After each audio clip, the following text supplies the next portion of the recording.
Là, c'est moi, enceinte de ma fille, un concert à Marseille. Là, c'est moi, danse moderne.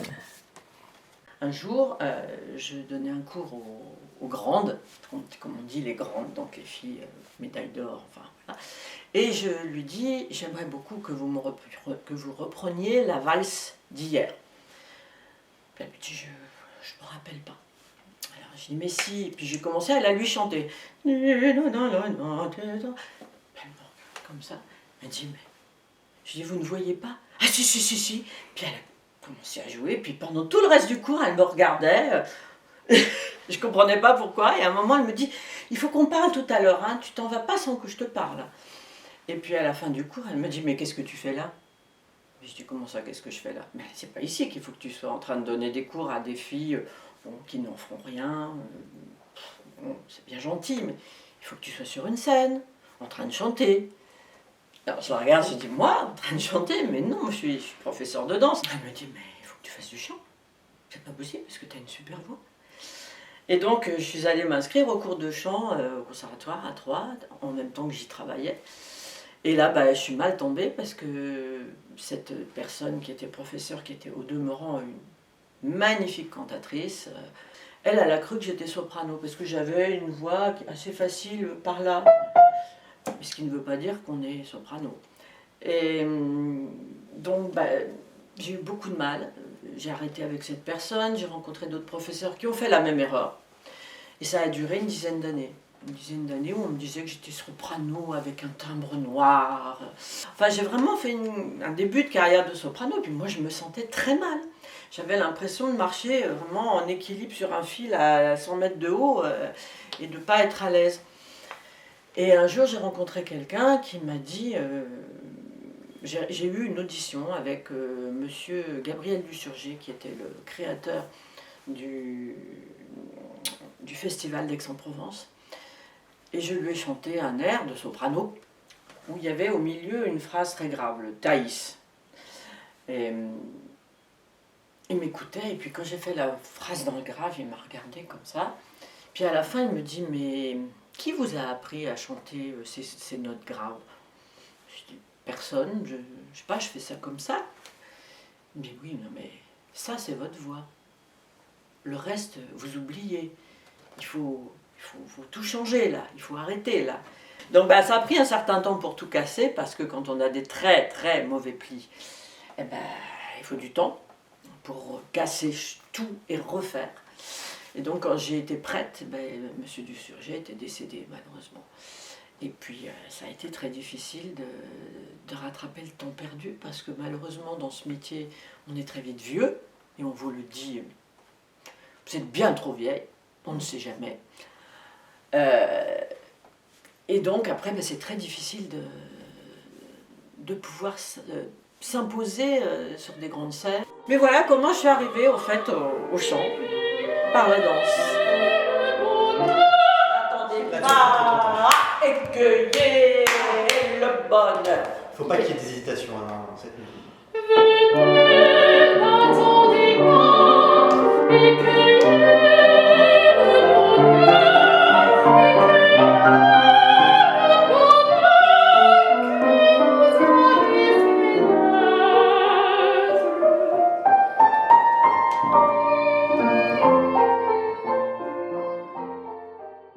Que tu me plais, ô timbre étrange, son double, homme et femme à la fois, contralto, bizarre mélange, hermaphrodite de la voix. Et c'est ce que je me sens. C'est-à-dire que, en fait, j'ai toujours senti en moi les deux énergies, masculine et féminine, comme tout le monde, je pense, mais très présentes. Et c'est vrai que c'est merveilleux de pouvoir chanter ou un homme ou une femme. Par exemple, quand je chante dans la musique baroque, c'est plutôt, ou chez Rossini, je suis plutôt un garçon, un guerrier, ou voilà. Et dans le reste du répertoire, je suis plutôt une vieille dame, une maman, une nounou, une mère supérieure. Mais je me sens aussi bien dans l'un que dans l'autre. Et c'est très étonnant, c'est très étonnant. Et peut-être c'est cette voix, c'est en tout cas cette voix, mon anatomie, qui est un peu bizarre, parce que j'ai un larynx de garçon, un peu, des grandes cordes vocales grosses, Il y a cette physiologie, le fait d'avoir une très grosse cage thoracique. Je ne suis pas grande, mais j'ai une cage thoracique immense. Donc tout ça me permet en fait de faire sortir une dualité. Mais on se rend compte de plus en plus maintenant où tout le monde peut parler de ce qu'il est et de ce qu'il aime. Alors ça, bien sûr, ça peut être au niveau vraiment de la sexualité, etc. Mais moi, c'est au niveau de l'identité. Je me sens vraiment garçon. En fait, j'aurais toujours voulu être un garçon, je crois. J'aurais toujours aimé être un garçon. J'ai de la chance. Mes parents m'ont donné un corps qui me permet d'exprimer ce que j'ai dans l'esprit, dans le cœur, dans l'âme. Non, pas du tout. Il faut bien que tu chantes tout de suite. Yam, pam, pam, pam, pam, pam, pam, pam, pam, pam.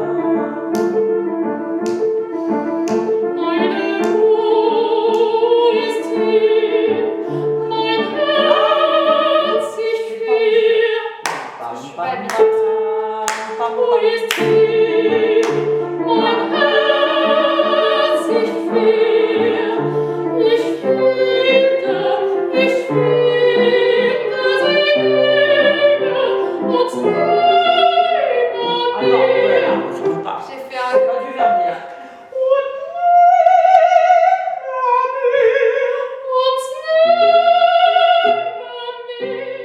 Malheureusement, nous sommes dans une ère qu'il faut le classifier, le bien penser, le chiader, on dit bien chiader, bien. Voilà, il faut que ça soit propre. Il faut qu'on puisse dire ah, ça c'est une soprano, ah, ça c'est une mezzo, ah, ça c'est une alto. Il faut être classable. Et puis en danse, il faut être bien sûr très maigre. On a cru que j'allais rester mince, que j'avais des grandes jambes, des grands bras. Et puis avec le temps, après la puberté, mon corps a changé, les seins ont poussé, beaucoup moins que maintenant, hein, mais on me disait baraquée. Voilà. Et en fait, pour être danseuse classique, on ne peut pas être baraquée. C'est impossible. Donc je dansais très bien. Les quelques auditions que j'ai passées à chaque fois, c'était ah, vous dansez formidablement bien, on a adoré votre style, c'est pour ça qu'on vous a gardé jusqu'à la fin de l'audition, mais on ne vous engagera pas parce que vous êtes beaucoup trop grosse. Ou vous ressemblez plus à un jeune homme qu'à une jeune femme. Enfin, voilà. Donc j'ai dû arrêter la danse à cause de ma morphologie, mon physique. Et donc je ne rentrais pas dans les cases, effectivement. Cette voix un peu atypique, ça ne plaît pas. Alors ça peut plaire, mais les gens décisionnaires, souvent, n'arrivent pas à me mettre dans des cases, ils ne comprennent pas. Voilà, et voilà, donc c'est toujours très compliqué. Toujours très compliqué. Ils ne veulent pas prendre de risques. Voilà. On prend ce qui se fait, ce qui plaît, voilà, ce qui est dans la norme, mais pas quelqu'un comme ça déjà qui est vieille. Qui arrive avec une voix, on ne sait pas ce que c'est.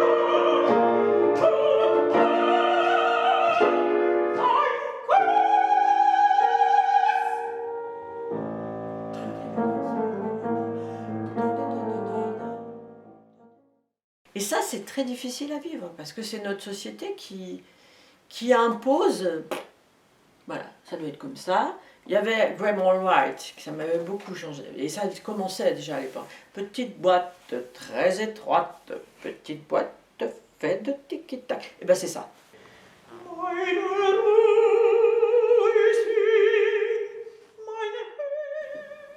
Le chant est vraiment l'image, enfin, je sais pas, je trouve pas le mot, la véritable humanité. Et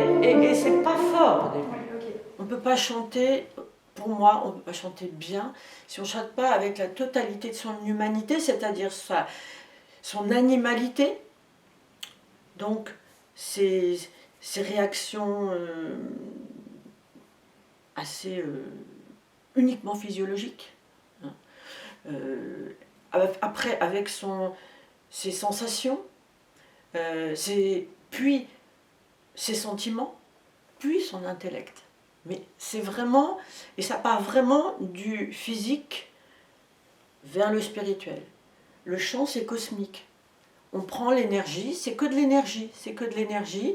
Et c'est, je fais des stages, j'anime quelques stages maintenant là-dessus, sur trouver sa voix, la vraie voix du fond, pas celle qu'on imagine ou celle qu'on nous a dit qu'on avait.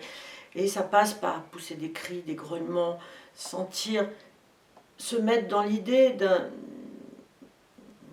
d'un sentiment ou d'une sensation, dans la peur par exemple, ou dans la joie, et laisser sortir ce qui va sortir. Et sentir que ça passe de toute façon par le corps, au départ. Alors il y a des gens qui malheureusement ne vont pas dans cette direction et ils veulent faire du son, tout simplement faire du son, qui me disent je veux avoir une belle voix. Je dis mais on n'a pas une belle voix. Ta voix c'est ton être, tu dois être beau à l'intérieur, tu dois te trouver beau, tu dois aller trouver ce qu'il y a de beau en toi, mais aussi ce qu'il y a de laid, et le donner. Et c'est comme ça que ça va toucher le public. Sinon, on reste à un niveau, ah ouais c'est bien, c'est joliment fait, oui c'est bien, mais ça ne va pas toucher. Donc voilà, le chant c'est plus un modus vivendi finalement, une philosophie que juste un exercice professionnel pour moi. C'est un tout. Je dirais que oui, c'est une manière d'être. Mein Busen drängt sich nach ihm. Ach, könnte ich si seulement je pouvais la voir là et le prendre dans mes bras. Tu ne peux plus. Tu vois, Mein Busen. Parce que je pense trop au rythme encore, j'ai du mal. Ouais, mais il faut que tu t'obliges. Mein Busen drängt, comme tu as fait si bien dans Poulenc. Ou ta da da da da da da da da. Et bien là c'est da di da da da.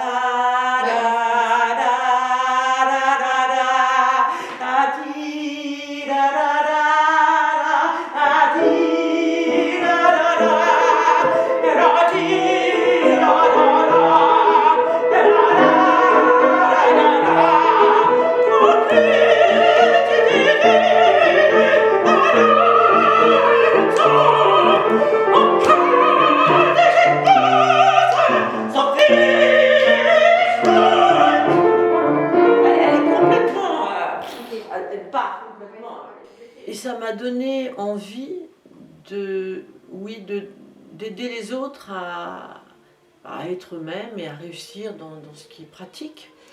Et je compare ça après en tant que maman, en fait, parce que j'ai enseigné le chant après avoir été maman. Et pour moi, on ne peut enseigner que quand on a vraiment fait un gros parcours sur soi-même et qu'on a cherché. Et peut-être le fait d'avoir été dans la mauvaise direction au départ et d'avoir fait des choses qui n'étaient pas bonnes, ça m'a donné l'obligation de chercher, de comprendre comment ça marche et pourquoi ça ne marchait pas pour moi et pourquoi tout le monde s'est trompé et pourquoi, etc., et tout, et comprendre. Et donc j'ai eu envie de transmettre ça. Et plus que transmettre, c'est bien sûr donner des recettes, faire comprendre aux gens comment ça marche, mais les aider à être leurs propres professeurs, à ce qu'ils puissent eux-mêmes savoir et se guider eux-mêmes et devenir vraiment les artistes qui sont. Be yourself, do your job. C'est vraiment ça. C'est le résumé un peu de tout. Tu vois. Tu peux conclure par ça. On le dira en français, sois toi-même, fais ton travail. Je le dis en anglais parce que c'est amusant. Je l'ai trouvé en fait cette phrase-là. Elle m'est venue quand j'enseignais à Périgueux dans le cadre de la FAVA. Donc j'enseignais pour la première fois en anglais et à des Américains. Et j'en avais plusieurs qui qui avait du mal, qui se trouvait pas, qui avait peur. Et je savais pas comment leur dire, parce qu'elles étaient magnifiques.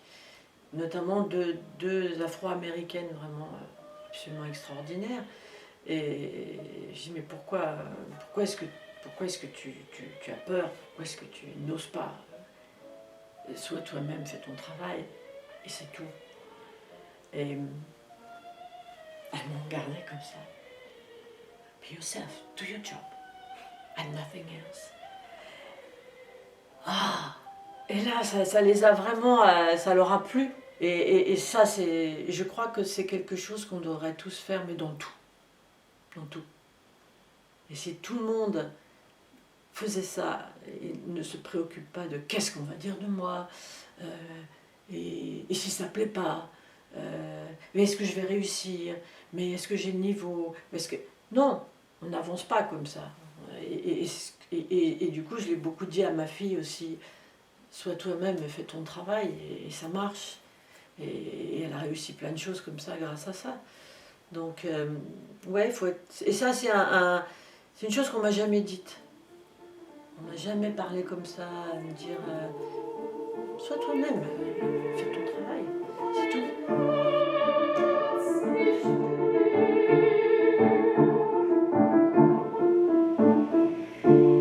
C'est ça. Il ne faut pas que t'en mettes trop à chaque fois. Quand je chante avec toi, c'est facile. Pourquoi quand je chante avec toi, c'est facile et quand je chante avec les autres,